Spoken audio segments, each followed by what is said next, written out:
Hello everyone, my name is Gizem. Today we will discuss about Linux. Linux is an open source operating system. It has been widely used in all around the world for several decades. It is supported by servers, PCs, embedded devices, and many other different digital electronics that we have today. And it supports lots of platforms, for example, x86, ARM, Spark, etc. That's why it makes it one of the most widely used operating system in the world right now. Yes, it is more widely used than macOS and Windows. So, as I said, it is an open source operating system, which means that a large community of volunteers is also supporting and maintaining this beautiful operating system and making it so widely available that knowing Linux is a good skill both in software fields and electronic fields, and just a good skill of an engineer to have, I think. So we don't have time to learn all about the Linux in one video, unfortunately, and we can just imagine that it's not possible.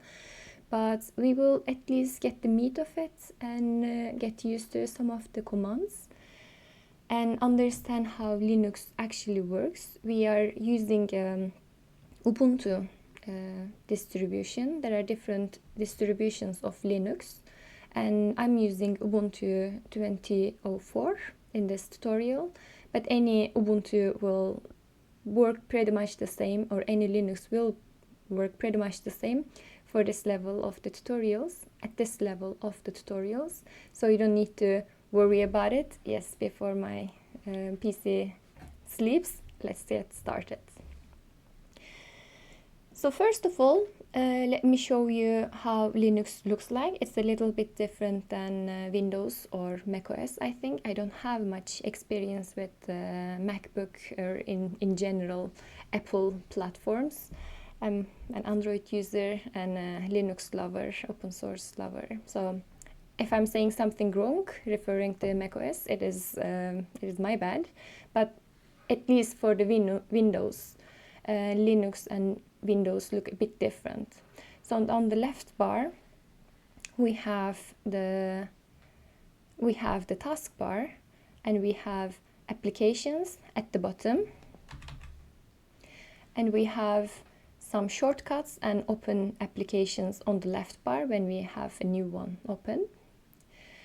And at the top, we have a top bar with the date and time. The time is wrong in here, unfortunately, but don't mind that one. And on the right top, we have the language selection, connection, and etc. So to switch off your Linux or to switch off your Ubuntu, you need to press this button and then select whatever you want to select. That is the very first thing, I think, that you might look like. I'm done with Linux now. I'm done for today at least. What am I gonna do? Have to switch this one off. So it is from here. And many other things are actually accessible from this little triangle at top. For example, the settings. You can go majority of default settings from the little triangle and settings here. You can change some settings from applications. You can go to display settings. You can select the mouse and touchpad settings, etc. So this is your control panel in Windows and settings in Ubuntu. Okay, now it's time to talk about terminal, because we Linux users normally don't use the settings that often. Yeah, sometimes we do, but often we open a terminal, write the necessary commands, and voila, you have solved whatever you needed. So the terminal is the heart of a Linux system. To open a terminal, let me put this one first. Screen key. Yes. So to open a terminal, we press Ctrl-Alt-T. And I have a black window with my username at Ubuntu blah blah. This boring looking, maybe more hacker looking window is called terminal. You can press Ctrl and roll your wheel on your mouse to make it bigger or smaller, the font size I mean. I hope it is visible to everyone at the moment, but if you are not comfortable with your font size, you can change it like that. And this is the heart of Linux, as I said. We write several different commands, infinitely many I would like to say, to do different tasks. For example, I would like to list all the files in my home directory by typing ls, which is a short form of list. And I get some file/folder names over here, which is actually doing the same thing as clicking your file explorer and seeing what is inside your home directory here. Those are exactly the same folders. One is a bit more GUI based, like a bit more visual based. One is a little bit more terminal based, but they are doing the same thing. ls is just checking what folders and files are in whatever directory you are. Another thing that I would like to say is this tilde means home in Linux. So if you, for example, print working directory pwd, you will see where you are in your terminal. I'm at my home and the username. So if you check there, this is your home and we are exactly in the same place when we open our file explorer. So we are using this terminal quite a lot, and I will give even more examples of those commands. But first I would like to show you some really nice features of using terminal. This terminal is called Terminator, and you can download this terminal from going to Applications, Ubuntu Software, and then searching Terminator if you don't have this one.